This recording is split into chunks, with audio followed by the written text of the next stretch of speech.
Kapag gusto mong ma-inlove sa'yo ng husto ang isang lalaki, hindi mo naman talaga kailangan lagyan ng too much pressure. Kasi, the more na napipressure sila, mas lalo silang lalayo sa inyo. Hindi mo kailangan manakot or hindi mo kailangan mag-demand para lang mahalin ka ng isang lalaki. Kailangan gawin mo ito with energy, presence, and strategy. This is Cheryl Ting and welcome back to our channel. Maitim ba skin? Underarm at singit mo? K-Skin ang bahala sa'yo. Premium ang ingredients, paraben-free and sulfate-free, and FDA-approved, kaya safe for everyone. With K-Skin, ibalik ang alindog mo. Huwag nang magpahuli. Paano ba siya mai-in-love sa'yo or mahuhulog sa'yo ng tuluyan nang hindi niya nare-realize na mahal ka na pala niya? At hinahanap-hanap ka na niya. Number 1, kailangan palagi kang mabango. Yes, kailangan you smell good. Hindi minsan na dapat palagi. Alam na nila yan eh. Nanonotice na nila yung beauty mo, yung presence mo, your voice, and even yung mga galaw mo. Alam na nila yan. Pero yung amoy mo hits him in a way nothing else can. Yung tipo bang kahit na wala ka sa tabi niya, pero pag naamoy niya yung signature na scent mo, bigla ka niyang maaalala. Minsan nga pag wala ka, ang sasabihin sa'yo niyan eh, hindi lang ikaw yung namimiss niya, yung amoy mo. Yes, pag sinabi niya yun, totoo yun. Paraan yan to make him connect you with comfort. Yung femininity mo, yung softness mo, nagbibigay sa kanya yan ng peace. Kapag palagi kang mabango, asahan mo, mas lalong nagbibigay yan sa'yo ng maraming atensyon. Kapag tinanong mo ang isang lalaki kung ano yung pinaka-importante sa kanila sa isang babae, palaging kasama dyan yung gusto nila, laging mabango ang babae. Nagkikreate yan ng isang attraction sa kanila na hindi nila ma-describe. Ikaw ang madalas na iniisip niya during the day. Kasi nga, palaging nagpi-play yung amoy mo doon sa utak niya. Ganon nag-iiwan ng magandang memory sa isang lalaki kapag laging mabango ka.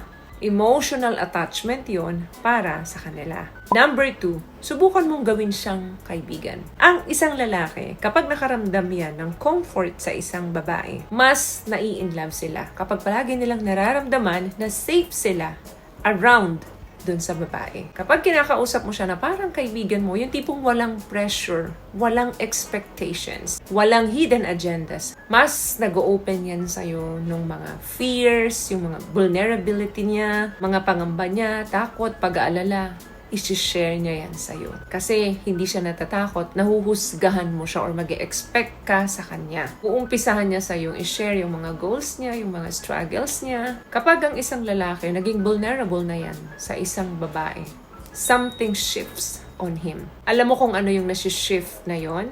Yung trust.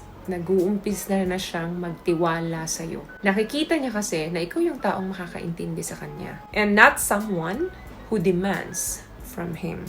Ang friendship, nagbibuild ng comfort yan. Ang comfort, nagbibuild ng consistency yan. And that consistency, nagbibuild ng emotional connection yan. And that connections, nagbiging malaking love yan. Another thing, mahalaga ang sense of humor. Huwag kang mahihiya kung sa tingin mong nakakatawa ka. Instead of, show your funny side. Yung mga lalaki, hindi yan masyado nai-inlove kapag ang babae masyadong seryoso sa buhay. Yung tipo bang guarded and stiff, mas nai-inlove sila doon sa mga taong kasabayan nilang tumawa. Mas natu-turn on sila kapag nakikita nila yung mga playful side ng isang babae. Yung mga jokes mo, yung teasing, and yung mga silly conversation. Kapag ganun kasi, nagtatanggal ng pressure yan doon sa interactions nyo. Ginagawa mong relax yung pakiramdam niya. Reason kung bakit nagkakaroon kayo ng good energy.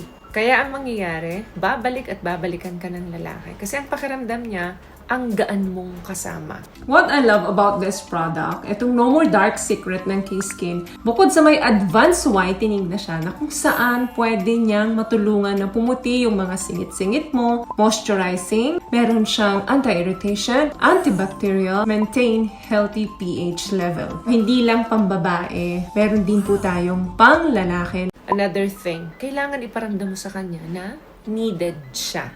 Men fall in love kapag nararamdaman nila na sila ay mahalaga. Hindi ginagamit, hindi kinokontrolled, but binavalue. Kasi sign yun na inaalaw mo siya na maging leader, na maging head, na mailabas yung strength niya in small way. Maski na yung maliliit na bagay, paramdam mo na kailangan mo siya, gusto nila yan. For example, nagbubukas ka ng isang jar. Try mong buksan, tapos kapag hindi mo talaga mabuksan, ipabukas mo sa kanya. Hayaan mo siyang tulungan ka. Iparamdam mo sa kanya na useful siya. Hindi naman yun manipulation It's masculine psychology. Gustong-gusto ng mga kalalakihan na sila yung problem solvers. Kapag hinahayaan mo siya na ayusin yung maliliit na bagay sa buhay mo, or hayaan mo siya na i-guide ka niya through something, nararamdaman niya na ganun siya kaimportante. At kapag naramdaman niya na needed siya, kailangan siya, hindi dahil sa pera, hindi dahil sa favors, but doon sa presensya niya, mas nag-grow yung attachment niya naturally sa'yo.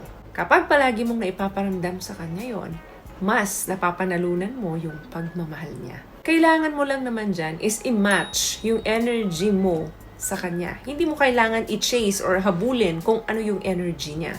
Basta ipakita mo lang yung space para sa kanya. Space para sa buhay mo. Space na maging problem solver. Kailangan mo lang bahagyang pantayan. Hindi mo kailangan lagpasan yung energy niya. Once na nag-invest siya sa'yo, you have to appreciate. Very important sa mga kalalakihan ang emotional balance. So, may nakuha ka bang tips sa mga napag-usapan natin ngayon? At kung nagustuhan mong ating video, please give it a thumbs up, comment down below. Thank you for subscribing. Thank you for watching. And thank you for liking this video. Always love yourself and be a blessing. Bye!